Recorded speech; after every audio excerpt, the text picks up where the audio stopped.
తెలంగాణలో సైబర్ నేరాల నియంత్రణ ఇప్పుడు అతిపెద్ద సవాల్గా మారింది. సైబర్ మోసగాళ్ల ఆగడాలు మితిమీరుతున్నాయి. వీటిని నియంత్రించకపోతే తీవ్ర ఇబ్బందులు తప్పవని రాష్ట్ర డీజీపీ సివి ఆనంద్ హెచ్చరించారు. సైబర్ మోసాలతో కుటుంబాలు ఆర్థికంగా కుదేలవుతున్నాయని, జీవితకాల సంపాదన కోల్పోతున్నారని ఆయన ఆవేదన వ్యక్తం చేశారు.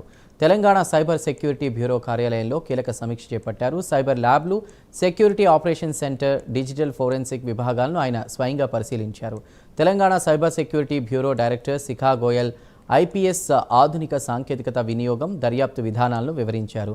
ఏఐ ఆధారిత సైబర్ కాల్ సెంటర్ పనితీరును డీజీపీ ప్రశంసించారు. బాధితురాలు ఫిర్యాదు చేయగానే ఏఐ వ్యవస్థ వెంటనే స్పందించి ధైర్యం చెప్పి వివరాలను సేకరించి సంబంధిత పోలీస్ స్టేషన్కు ఆటోమేటిక్గా సమాచారం చేరే విధానం అద్భుతం అని కొనియాడారు.